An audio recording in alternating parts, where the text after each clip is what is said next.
Kieran Tierney could be set for a bigger role for Scotland after an interesting training ground moment was spotted ahead of the Morocco game. We have also got a major story developing around the backroom staff situation with wage cut reports, rocking talks, a Japanese exit rumour for one of the midfielders, and confusion over where a former Celtic player is heading as a manager. Let's get into it. But first, make sure you like this video and subscribe to the channel for more Celtic content. Kieran Tierney could be in line for a bigger role for Scotland against Morocco on Friday night after an interesting training ground moment was spotted ahead of the game. The Celtic defender was left on the bench for the opening World Cup win over Haiti, with Steve Clarke opting against using him as the national side made the perfect start to the tournament. But that situation may now change for the second group game. Journalist Keith Jackson revealed on Hotline Live that a colleague had spotted Clarke pulling Tierney aside for a lengthy one-to-one conversation as the players made their way onto the training pitch, lasting a solid 5 minutes.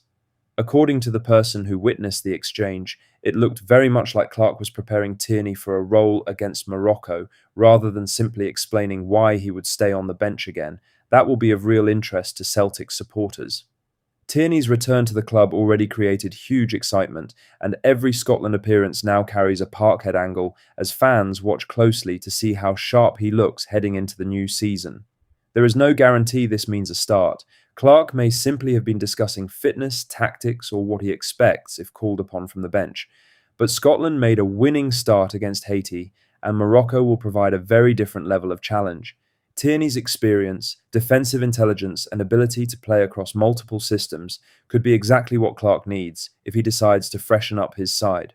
For now, this is only a training ground hint, but with a huge World Cup fixture coming up, Celtic fans will be watching closely on Friday night. Now for the main story, as Celtic's backroom staff situation has taken another turn, with a fresh report claiming Sean Maloney and Mark Fotheringham have been offered reduced terms as talks continue over their futures, while Gavin Strachan now looks set to leave the club entirely. Martin O'Neill has signed on for another season at Parkhead, but there is still no full clarity over who will be working alongside him.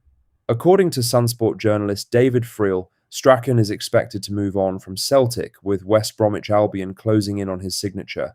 Strachan has been part of the first team setup since 2020 and has worked under several different managers during his time at the club, including Neil Lennon, Ange Postecoglou, Brendan Rodgers, and now O'Neill. His departure on its own would already represent a major coaching change, but the wider picture is arguably even more concerning.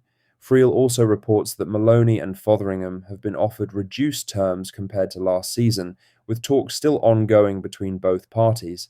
That detail changes the feel of this story significantly. Until now, much of the focus had been on whether O'Neill would simply get the continuity he wanted.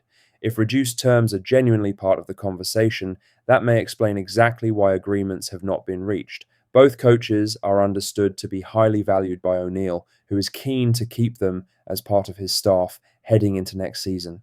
With members of the squad due back for pre-season at the end of next week, the timing could not be worse. Celtic should be moving into the summer with the manager, coaching staff, and recruitment plans all pulling in the same direction. Instead, there are still serious questions over who will actually be on the training pitch when preparations begin, with pre-season fixtures against Shelbourne, Sporting Lisbon, and AC Milan already confirmed. This needs to be resolved, and resolved quickly. In other news, Reo Hatate has been linked with a possible return to Japan, as speculation over his Celtic future continues to grow. The midfielder has been the subject of increasing transfer talk this summer, with questions building over whether he could be one of the players to move on as Martin O'Neill reshapes his squad. Now, a rumour circulating on Japanese social media claims Kashima Antlers are keeping a close eye on his situation, with the move also offering the possibility of a reunion with Toru Aniki, who previously worked with Hatate at Kawasaki Frontale before his move to Glasgow. At this stage, it is important to stress this looks like early speculation rather than anything advanced. There has been no suggestion of a formal bid, and Hatate's name has been linked with moves away before, without anything materializing. Still, the Japanese angle is an interesting one. Hatate enjoyed huge success in his homeland before joining Celtic in January 2022, quickly becoming one of the major success stories of Ange Postecoglou's recruitment during that period. His technical quality and ability to play between the lines helped Celtic dominate domestically during his best spells. But the last couple of seasons have not always been straightforward, with injuries and dips in form contributing to genuine uncertainty around his long-term future. Kashima would offer a familiar environment and a return to the J1 League, while working again with Oniki would clearly be a draw if interest becomes serious. From Celtic's side, any exit would have to make financial sense, given Hatate still holds real value in the current market. At 28, he may also feel he still has plenty more to give in Europe. For now, this one should be treated carefully, but it is certainly a story worth watching over the coming weeks. In other news, Efraín Juárez's future has taken another twist after a fresh report in Mexico claimed the former Celtic defender has signed a contract to manage Hungarian side Győri ETO, the club who beat Robbie Keane's side to the title in Hungary this season. Juárez had recently been linked with a possible return to Celtic as part of Martin O'Neill's Backroom team, with earlier reports in Mexico claiming the Hoops had explored a move for the 38-year-old.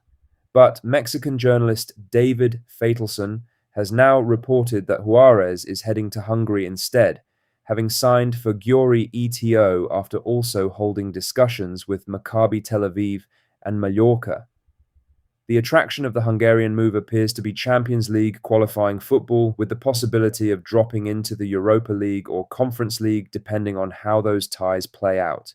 If accurate, this significantly reduces the chances of Juárez returning to Celtic in the immediate future, but the situation around him has been difficult to read throughout. Only a few weeks ago, Faitelson reported that Juárez's representatives had insisted he would remain at Pumas, with the club planning pre-season and a possible contract extension. Since then, he has left Pumas entirely, and his next move has become the subject of fresh speculation across Europe.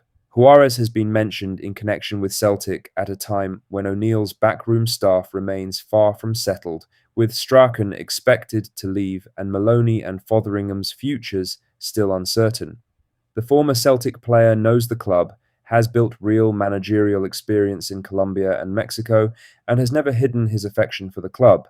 But if this latest report holds up, Celtic may need to look elsewhere if they are planning to add another coach to O'Neill's staff this summer. Lastly, Celtic's first home match as champions is never just another fixture, but this year's Flag Day could come with a genuinely unusual twist. Supporters are used to seeing the league flag raised at Celtic Park on the opening weekend of the season, with the champions returning home and the new campaign beginning in front of a full parkhead. This time, fans may have to wait a little longer for that moment. According to Sunsport journalist David Friel, Celtic's opening Premiership match of the new campaign could be moved to Monday the 3rd of August. The issue is linked to a busy weekend across Glasgow. Commonwealth Games track cycling events are scheduled at the Sir Chris Hoy Velodrome directly across the road from Celtic Park, creating major crowd and policing considerations in the east end of the city. That's all the latest Celtic news for today. Make sure to hit that like button, subscribe if you haven't already, and drop a comment below with your thoughts. I'll see you in the next one. Hail, hail.